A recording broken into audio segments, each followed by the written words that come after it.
Hello, this is Jack Jackson. In this video, we're going to continue to look at continuous probability. In particular, we're going to look at how we can use the probability density function, the PDF, graph, and formula to compute probabilities, which we see are areas. And in our previous videos, we looked at uniform distributions, which gave us rectangular areas to compute. And this one, we're going to be looking at triangular distributions, in which we can compute all the areas as areas of triangles or perhaps differences of triangular areas. So recall that on a PDF graph, probabilities are areas between the PDF graph and the x-axis. Again, we studied uniform distributions mainly because they produce rectangular areas, which are the easiest shapes for which we can compute areas. One of the next easiest shapes to calculate an area for is a triangle. Now remember that the area of a triangle is just 1/2 the base times the height. So if the triangle is a right triangle, then the base and the height are lengths of the two legs, the perpendicular sides of the triangle. So in this video, we're going to start studying about triangular distributions, which produce areas which can be computed by finding areas of right triangles. And the graphs of these PDFs are parts of straight lines, linear functions. So the simplest kind of formula we can come up with for a function is just y equals a constant, which leads us to a uniform distribution or a rectangular area. The next easiest function that we could come up with would be a linear function, which leads us to triangular areas, triangular distributions. And that's what we're studying in this video. So the graph of a PDF of a triangular distribution is made up of 3 or perhaps 4 linear pieces, parts of straight lines, so that the total region between the graph of the PDF and the x-axis turns out to be the interior of a triangle, which of course has area 1. The outer 2 of these pieces are always on the x-axis. In other words, y or PDF of x equals 0 for those 2 pieces. Those are the boring pieces, the unimportant pieces. In between this, we're going to have either one slanted line segment, either increasing or one decreasing, or perhaps 2 slanted line segments, one going up and one going down, so that we enclose a triangular area under the PDF, and above the x-axis, so that triangle has area 1. Now remember in general that a continuous distribution, the mode of the distribution is the x value of the global maximum of the PDF function. In other words, it's the x value where the PDF graph is highest. Now remember, in a discrete case, the mode is the x value that gives you the highest bar on your graph for the PDF. And this one, it's still the highest place on the PDF graph. So that's what it is. It's that x value there. The notation here that we're going to use is triangular A, B, M. So there'll be 3 numbers given here. The A and the B are basically just like the A and the B for the uniform distribution. If x is less than A, the probability is 0. If x is greater than B, the probability is 0. It's in between A and B that the important thing happens. And M is the value of the mode. M could be at A, M could be at B, or M could be somewhere in between those. Okay, and before I go any further, I just want to make a comment that nobody really cares too much about triangular distributions, or most people don't, in and of themselves. So the main reason we're studying these is not because they're so important in and of themselves, as the reason we're studying these is because they help reinforce this idea of probability being area in the under the PDF, or between the PDF graph and the x-axis. So here are the cases. There are basically 3 cases depending on where M is located. So here we have A and B, and in all 3 of these cases, A is 3, B is 7. So to the right of 7, the graph of the PDF is y equals 0, and the formula is y equals 0. The graph is on the x-axis. To the left of A, the formula is y equals 0, and its graph is on the x-axis. So that's the boring, unimportant part. The part in the middle is either one straight line going up, one coming down, or one going up and then down. But either way, I think you can see that if you take the x-axis and we cut it off right here at the break, where we have this discontinuity, this step down, that we have a right triangle there, and of course the area is 1. This one has the same base. The break's on the left side here where the mode is, and so that's an area of 1 for that triangle. This one goes up and back down, but then the overall triangular shape here has an area of 1 as well. In all of these cases, the area, of course, of a triangle is 1/2 base times height. The base is the same each one here. It's 4. So 1/2 times 4 times h is 2h. 2h has to be 1, so we see that the height is 1/2, and that really doesn't matter if it's at the left end, the right end, or the top. So the scale is, my zooming and cropping is slightly off on all these three, but they actually have exactly the same base here, and because they're all three of them going from 3 to 7, and the height is actually the same in all of them as well. So when m equals b, that means above b is the highest point, so it goes up here, and that means that you're just going to have a straight line segment from there to there. M could be at A, so above A is the highest point, then it's starting there and coming down. This one will have a negative slope for this line segment. This one up here has positive slope. And then it could go up and then back down if the M is somewhere in between. So the M here is 6, and so that's the highest point there. So it goes from this point at A0 up to this MH, in this case 6, 1/2. And then it comes from there down to the B0, the 7/0 in this case. Notice this one, the notation. This is 3, 7, 7. So there's 3 and 7 are my A and B, and the mode is at 7, which is the right end. This is 3, 7, 3. So between 3 and 7 are the important part. The mode being at 3. There's the mode, which is all the way at this end. 3, 7, 6 is again still 3 and 7 are our ends of our main important interval. 6 is in between here where it gets the highest. So this one's a little more complicated than the last one because the formula is 4 pieces, 2 of which are 0. So 2 important pieces, so 2 different formulas for this part right here in the middle. And then 1 formula for each of those. All right, so here's an example of triangular 2, 6, 6. So let's work with that a minute. So we know that to the left of 2, it's 0 probability to the left of A equals 2. Right there, that's kind of an unimportant part. But there's no probability there. There's no area between the curve and the x-axis because they're identical. They're on top of each other. Also, the same thing's true for x is greater than 6. There's no room there for any area, so 0 probability out there. Since the mode was 6, that says at the right end, 6 is where the graph is the tallest, which means this is one piece that is going up. We do have a break right here at 6 where we have a discontinuity where it steps down abruptly from, well, whatever this is. Actually, it's a half down to 0. Okay, so how far is the base here? The important base of this triangle right here, which should have area what? Yeah, area 1. This goes from 2 to 6, so that's 2 minus 6 is 4, so the base is 4. And the height is, well, it looks like it's 0.5. We can check to verify that this is a legitimate PDF. What does it take for it to be a legitimate PDF? Well, there's 2 conditions. The y values have to be greater than or equal to 0. Graphically, that means the graph is always either on the x-axis or above it. And of course, the blue part here is the actual graph. It comes in this way, then up, and it jumps down to here and goes across. And we see the y values are always 0 or bigger. The graph is always on or above the x-axis. Now, the other thing is that its total area has to be 1. So the total area that we're talking about is that shaded area right there. As we said before, the base from 2 to 6 is 4. So 6 minus 2, that's 4 for the base. The height, we can read off the graph since we got a really nice looking grid here. It looks like it's 0.5.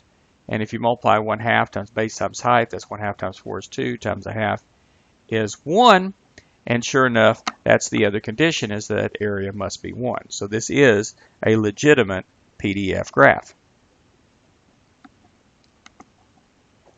Okay.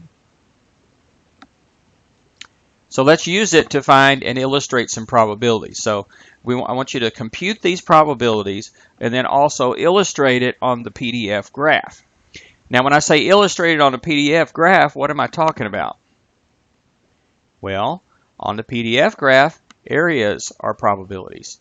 So we're talking about shading in some area whose probability, shading in some region whose area is the same as that probability that we're looking for.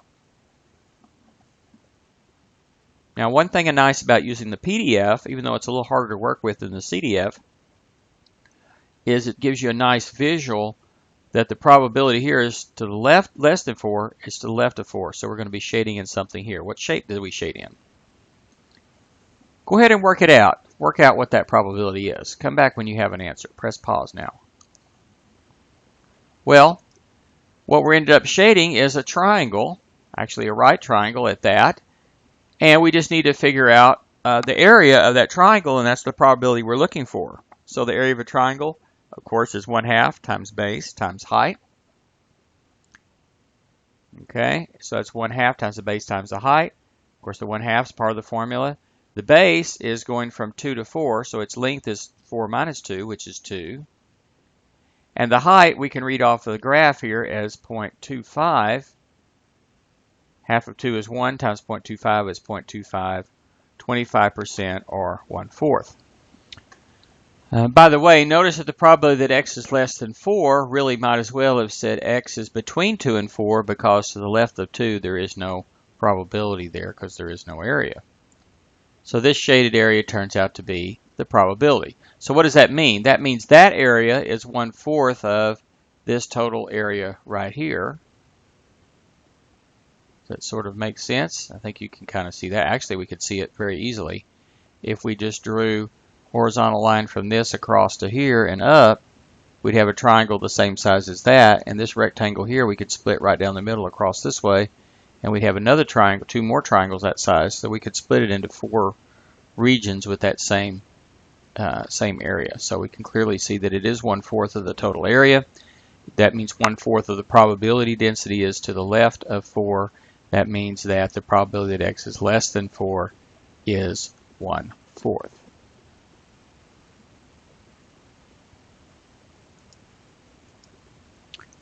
All right, let's have you do another one, okay? What's the probability that x is less than 2.8? Draw it out, shade the appropriate region that we're finding the area of, and then compute it. Press pause now. Okay, hopefully you've done this and come back. And this time to the left of 2.8 works out to be just this little triangle right here. And it's 1/2 base times height. From 2 to 2.8 is 2.8 minus 2. 2.8 minus 2, which is 0.8. And then the height is 0.1, which we can see from the graph here. Okay, and multiply those 3 numbers together, we get 0.04, which is 4%. 4% is 4/100ths, which reduces to 1/25. So there it is in fraction, decimal, and percent form.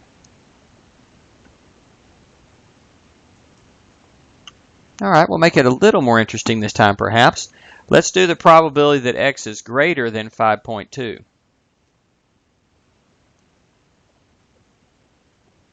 Okay, well, to the right of 5.2, let's see, here's 5.2. We're finding an area here. Now, if you notice, that's not a triangle if you've shaded it in. Okay, it's actually a right trapezoid. Now, you could figure out the formula from the formula for a right trapezoid if you'd like. But, in fact, we can also do it by just doing triangles. So the graph is going to look something like this for the shaded part. Again, that's a right trapezoid. It's shaded. But we know we can do this from subtracting 2 triangle areas. So we have a triangular area going from the base of 2 to 6, which is the big triangle right here. And from that, from that area, we subtract the area of this unshaded triangle right in here. Well, we already know the area of the big triangle. We don't even have to compute it. We know that area, since it's the whole thing, that's 1. So it's just 1 minus the area of this unshaded triangle. Well, the unshaded triangle, 1/2 times base times height, will be its area. The x goes from 2 to 5.2. That's the base. 5.2 minus 2 is 3.2 for the base right there, which you see I have indicated there. And the PDF of 5.2, the y value on this PDF graph, is the height above 5.2, which, reading off the scale, looks like that's about 0.4. And so then we have 1/2 times 3.2 times 0.4 works out to be 0.64. So 0.64 is this area of this unshaded part here. 1 minus that is 0.36, which is the shaded area, which is what we're looking for. So 0.36, 36%, or if you change that to a fraction, that's 9/25. By the way, it's pretty easy to change that to a fraction. By hand, you just make this 36 over 100 and reduce the fraction by dividing top and bottom by 4. But you can also do it in your calculator by just doing 0.36 and then hit change to a fraction. For example, on a TI-84, that's just math, the first one. So math, enter. We'll get that to you. Let's try another one. How about the probability that x is between 3.2 and 4.8? Again, shade it in on the graph and compute the probability. Work it out, come back when you're done. Press pause now.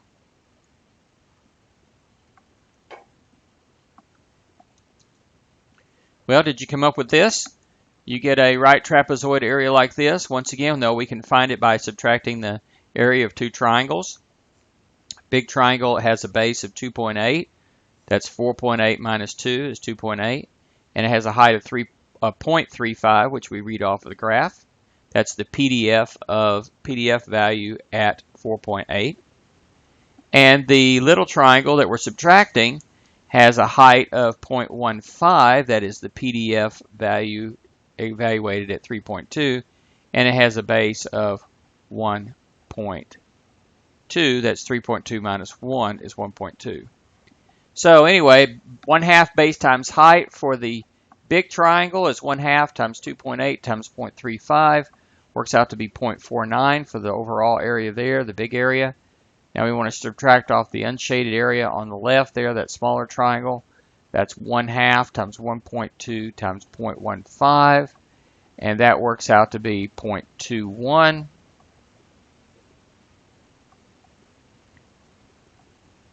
Okay, and that, then you do the subtraction, 0.49 minus 0.21 is 0.28. That's 28%, or 7/25. Hopefully you caught the error there. 1/2 times 1.2 times 0.15 is actually 0.09. Okay, and so subtract 0.49 times 0.09 is actually 0.4, or 40%, which is 2/5. So this area here is 2/5, or 40% of the total area. The probability that an x value will fall between 3.2 and 4.8 is then 0.4, 40%, 2/5. Okay, let's take a look at another one here. X is triangular 3, 7, 7. So take this one and go ahead and graph it, and graph the PDF, that is, and then find the formula for the PDF. And then once we have the formula for the PDF, we can use it to find height. So why do we need the formula?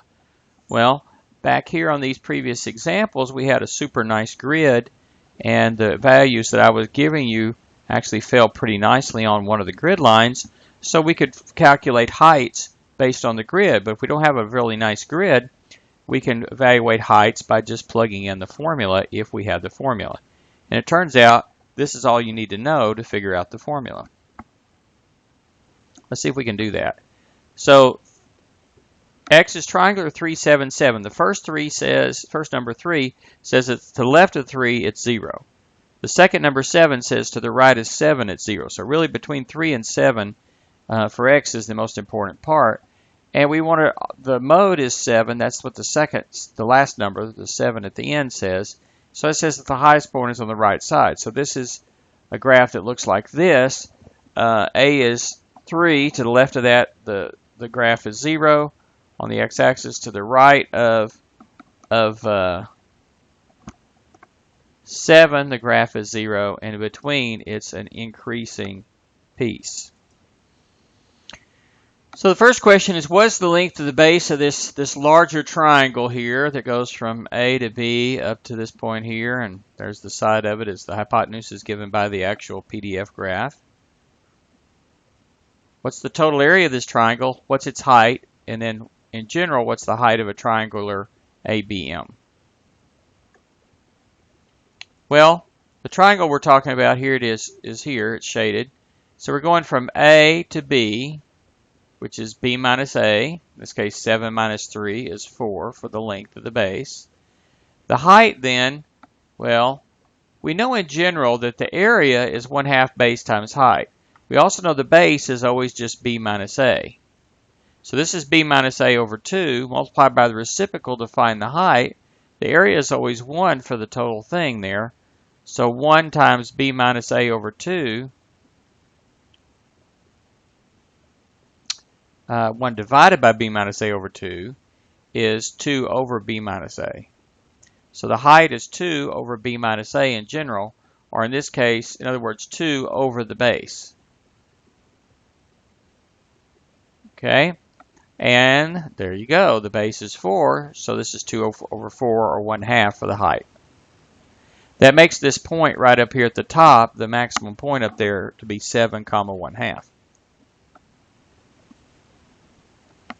Now we know 2 points on this function. That's for the this slanted part right here, the important part of this PDF graph. We know the point 7, 1/2, and of course we know the point 3, 0. Since that's an x-intercept, we should be able to give the equation of this line in y, not y, but x-intercept form. Okay, the point x-intercept form, or the slope x-intercept form, I should say. So what's the formula for the PDF, and draw the graph?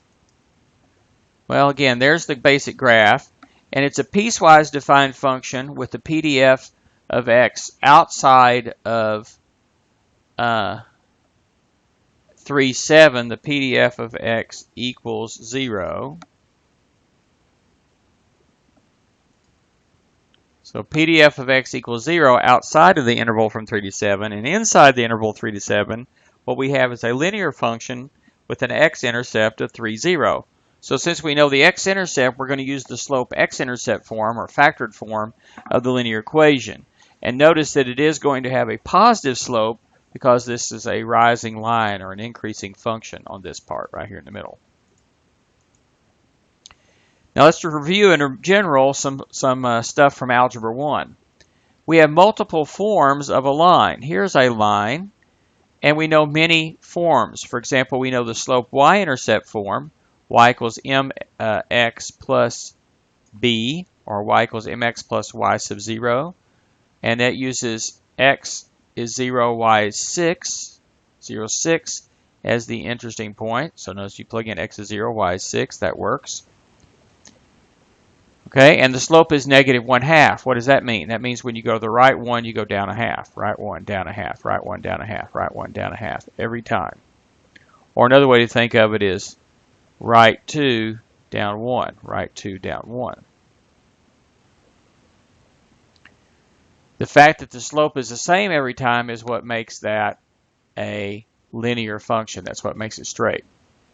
We have, in general, we have point slope forms for any point. For example, this graph goes through the point 8, 2, which you can see right there where my cursor is, right here.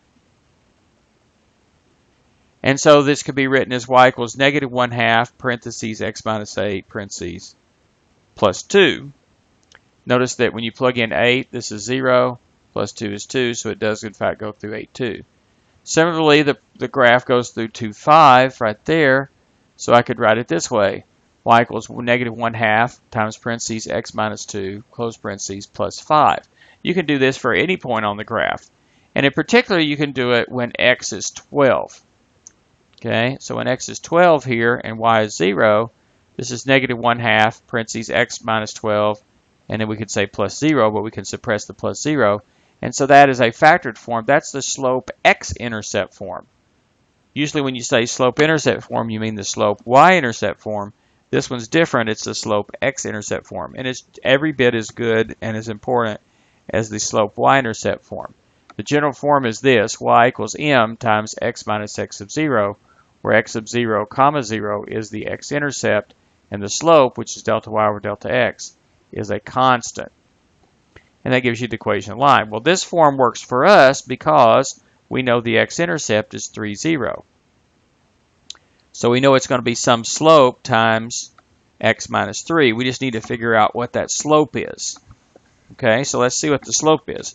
Well, the slope is vertical change over horizontal change. So it's this vertical change here, which is 1/2, divided by which is the height, maximum height there, 1/2. And you're going to divide that by the horizontal change, the delta x, going from 3 to 7 is 4. So 1/2 divided by 4 is 1/8.